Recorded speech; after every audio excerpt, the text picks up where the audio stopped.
Hi everyone, Ali here again. So a friend of mine reached out to me today and said, the market's really crazy. It's moving quite a lot. There's just so much volatility. Can I use these days this volatility to make some money day trading? So yeah, you can. I personally don't day trade, but I said, okay, I'll share with you some pointers that you might want to use if you are really going to day trade. So here we have Boeing. This has been really is really taken a nosedive right here, and so due to a lot of volatility, I'm just going to use this as an example. So since this is a day chart, so day trading, so let's just use 1 day chart. So the key is with anything, whether you're investing for the long term or for day trade, the key is discipline. You have to have some sort of rules, and you have to have discipline and to follow those rules, and you're going to make money. If you don't have rules and you don't have discipline, you're not going to make money. You're going to lose a lot of money. So that's the key. So number two, you don't want to own the stock overnight. If you're really going to day trade, you don't want to own the stock overnight. So great example, Boeing over here, right? So the stock, you can see over here on the 13th, the stock closed at 170, and then on the 16th, on Monday, it opened at 147 or somewhere, right? Then yesterday, the stock closed at 123. Today, it opened at close to 100. So you could lose a lot of money during these days if you're day trading and you're not closing out your position overnight. Number two. So now going back to day trade, and whatever I'm going to say over here, you can probably apply it on a longer term chart as well. Just by looking at this chart, to be honest, this looks just like Boeing chart back in 2008. If you go back and you look at 2007 to 2009, this is exactly how Boeing looked like. So how would I trade this stock? Now you want to buy, right? If you're day trading, you want to take advantage of these swings up and down and make money, right? So let's say you want to buy right here, sell right here, buy right here, sell right here. Maybe buy right here and sell right here. So how do you determine that? How do you determine that, okay, this is the time to buy and this is the time to sell? If you might not be able to achieve perfection, but one of the indicators that I want to show you is moving averages. So what is an average to start off with? An average is you take a number of observations and you divide it over those number of observations and you come up with an average. But if you keep taking the most recent observation and subtracting the oldest observation, you sort of get a moving average.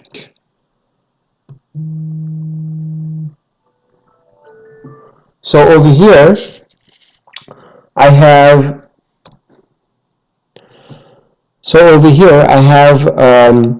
the same chart with this moving average. So you can see that the stock's going higher, comes back down, and then it goes higher, and then it doesn't continue going higher. It sort of breaks down from this moving average. So how can we use moving average? You can focus in on this smooth black line. When the moving average is going higher, that means it's trending up. So averages are going up. Think of temperature. When you see an average temperature keep going higher, that means the trend line is going higher. Think of a basketball player. If they're scoring less in every single game, their averages are going to start going down. So if they're scoring less points in every game, would you bench them or would you keep playing them? You're probably going to bench them. So this is where you're benching them. You're saying you're not good, you're not going to play for me because you're not scoring points for me.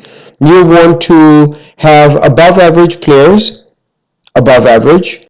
and you want to bench below average players. I'm just using these analogies so that I can hammer these things in your minds. So first thing, try to buy something always, even if you're buying it right here. But if you buy it right here, you might have to exit over here, but you know that you're buying it above average. So let's say you're sitting on the sidelines, you're looking at this price action, and you see that, okay, the moving average is sort of flattening out and then sloping downwards. You want to stay away. But now you keep an eye on it. It bounces back up here, resists over here, come back, bounces back over here, resists again, comes back down. But the key over here is that it makes a higher low. It doesn't make a lower low.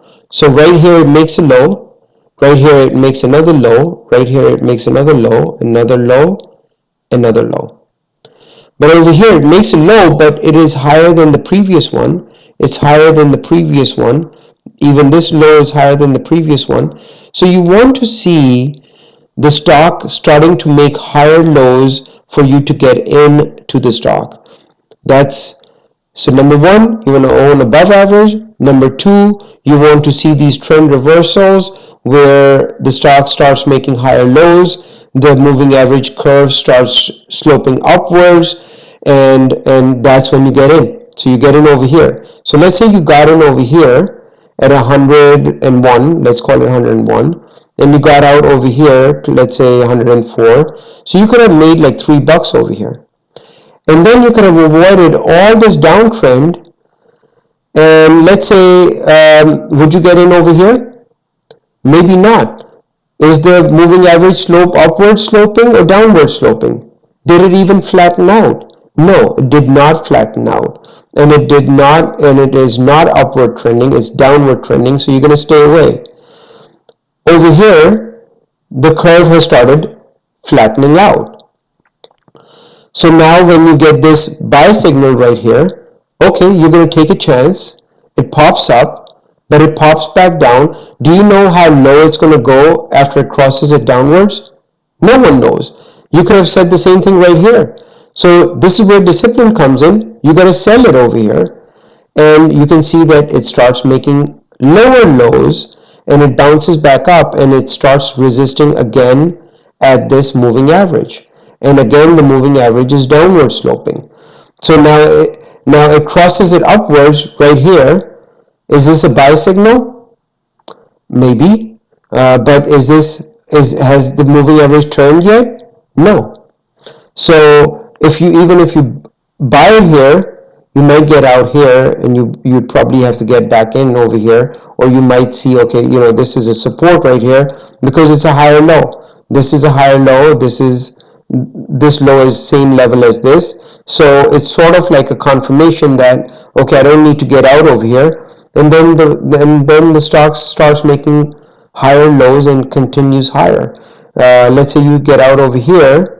This is the first time it crosses the moving average downwards. You get out close to $99. And let's say you get in over here, you get in at 91. So you make $8 right there. So that's moving averages. What else could you use? Just because of my experience, I can just see it on the chart, but it will take you some time to see this. But big picture, you can see that the stock price is going up. Big picture, you can see that the trend is going down. Let me just draw a line right in the middle. The trend is down, right? I think we can all see that, right? The trend is down. Let me draw another line right in the middle of this price action. The trend is up because I'm just drawing it right in the middle of this price action. So now if I were to change this, and you might remember from your math class coming up with the slope, right? You would connect the lowest points of this right here, and you would come up with a slope somewhere over here. That's the slope. You can see that this is where we had that moving average, and it was going higher, and we are starting to see these higher lows. So you would get in over here, you'd stay in until you see this breakdown, and you would get out. Then you could also draw another trend line right here. So that's that trend line. But it crosses it up, but the trend is still low. Then let's draw another trend line.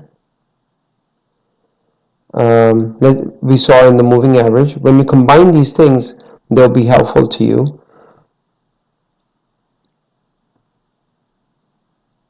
Look at this trend line right there. So if you combine this with a moving average now, you could have owned it. Moving average was sort of getting you out right here, but you could have owned it all the way up until the close of the day. So let's recap. Number one, discipline. Don't own it overnight, because the following morning you don't know where it's going to open up. Number three, always keep in mind the trend. Use moving averages. You want to own above average things. You don't want to own below average things. You want to start seeing higher lows. Once you buy something, you want to see higher lows. As soon as the stock crosses the moving average downwards, you want to get out. And you want to see, you could also draw these trend lines to see where the trend is, and see if there is a support building up, or if there's a resistance building up. So use some of these tools, play around. If you're not confident, don't use a lot of money. Maybe do paper trading. And finally, you might want to pick a stock or an ETF and just keep using the same stock or the ETF. You don't want to own a large cap name, because those have larger capitalization, so they move very slow. You might want to use a smaller cap name, and you want to see where the volatility is, or they move very fast. Maybe look up beta. What a beta is. Beta is if the market moves 1 point, high beta stocks are going to, let's say the beta of that stock is 3, they're going to move 3 points, as opposed to a stock moving 1 point. So you want to use these more volatile stocks and use these moving averages and the trend lines. Don't own them overnight, and be disciplined. The key is larger gains, smaller losses. If you start taking larger losses and smaller gains, then this is not for you, and that's not day trading. Wish you all the best. Good luck.